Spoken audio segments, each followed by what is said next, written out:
first of all, before you talk schematic changes, I think you need to talk physical and mental changes. We played very good football against 11 personnel and spread out teams, and I feel like we knew exactly what we were doing and had great confidence. And when people started getting into bigger personnel, we didn't play the way we need to. We did not stop the run the way we need to. So the mentality of stopping the run is first. The mentality of the physicality of this game of football, which is what this place has always been about, is first. And then you can get into some of the schematic things. And there are some of those for sure. I'll point them out when they happen. Mike, we've seen quite a bit of that 3-down set. Is that kind of a response more to the 12 that you're seeing from the offense, or is that kind of what you want to get to having some more bigger bodies on the field? Yeah, so our edge players have their hands in the dirt a lot more. And our edge players are bigger. And those are both things we needed to adjust beyond scheme, right? Putting your hand down, that's not really a scheme thing, that's a mentality thing. Getting a little bit bigger, stronger, having guys who love to stop the run, that's not a scheme thing, that's a mentality thing. So in the offseason, we definitely said on our edges we need to get bigger. We want to put our hand in the dirt and absolutely dominate the C area. Could that result in a few less guys on the edge dropping? Yeah, but you know what that means? They get to rush. We get to be more aggressive, and we need to. Along those lines, you guys had a lot of big guys up front. I know obviously it's early, but what have you been able to ascertain in terms of the impact that those guys might potentially be able to have? So one thing I'm seeing is a lot of confidence in the defensive front's ability to be tough and difference makers. And when I say confidence, I'm talking about the linebackers back behind them. I'm talking about the coaching staff. I'm talking about within their room. You can see there's some great confidence in those guys.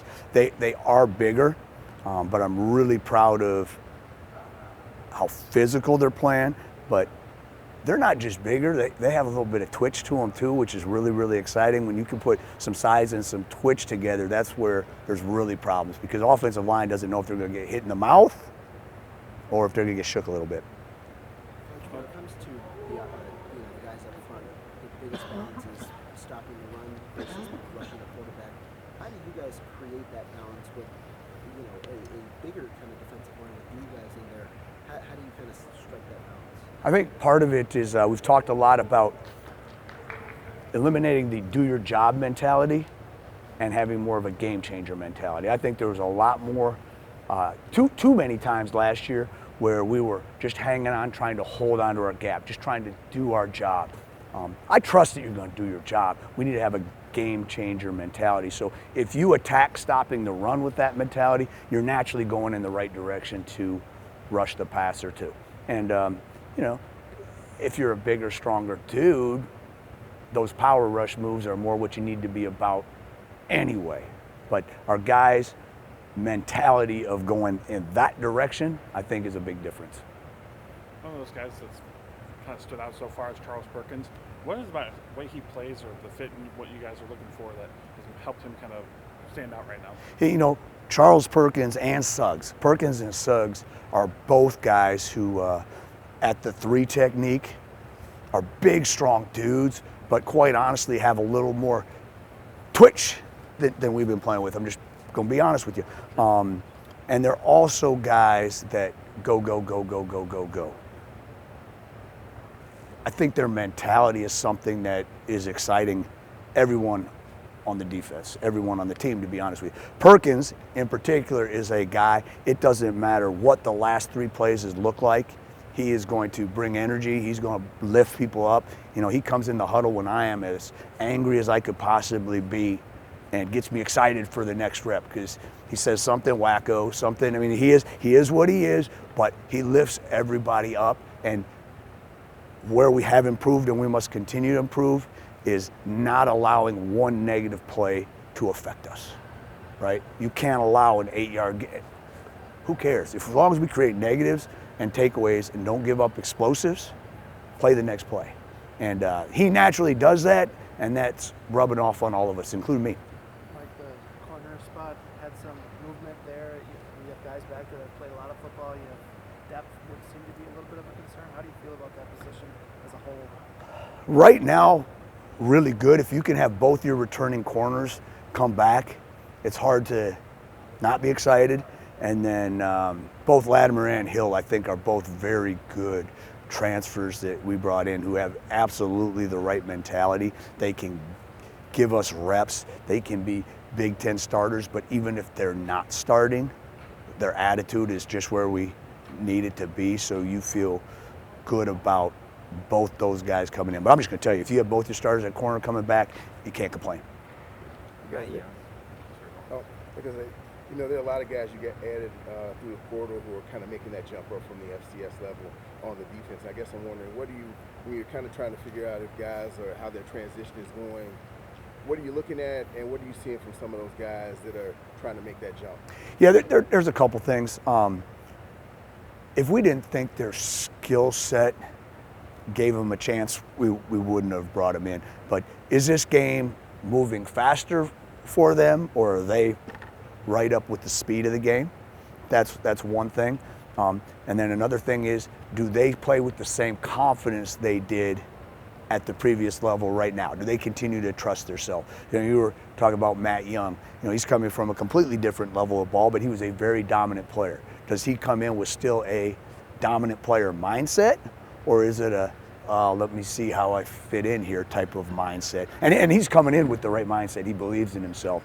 But besides the physical traits, those are things you're looking for. Coach, you've had a lot of success as a defensive coordinator at a lot of different stops. The last 2 seasons especially seem like they've been tougher on the team as a whole.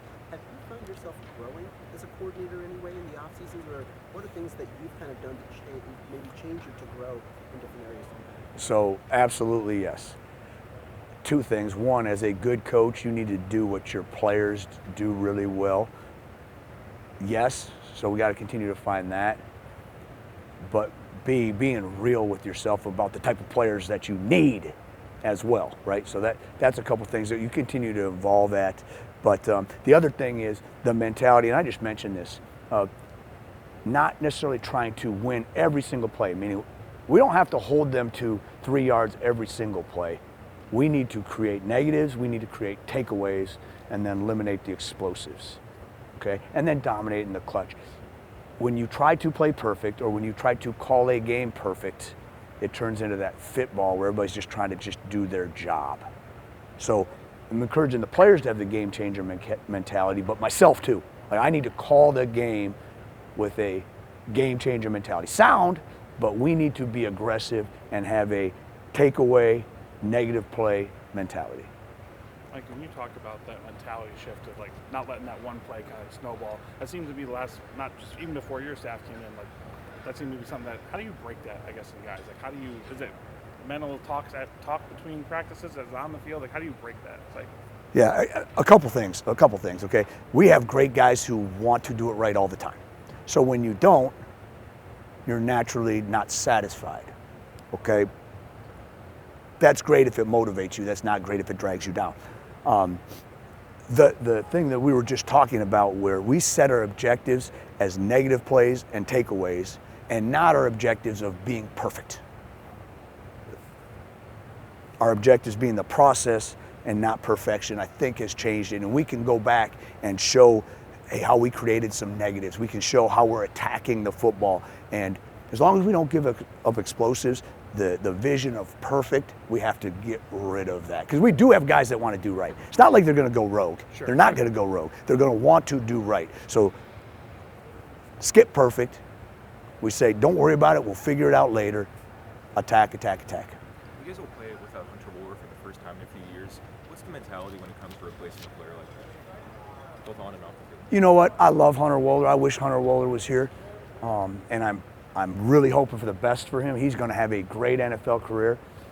So no disrespect, Hunter, but we haven't thought about you at all this spring. So we're thinking about the guys that are there now.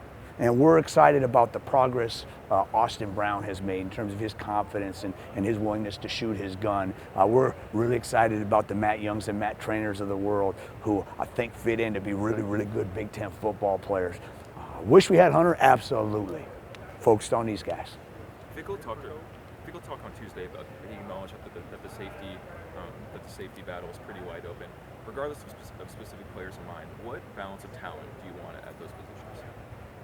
What balance of talent.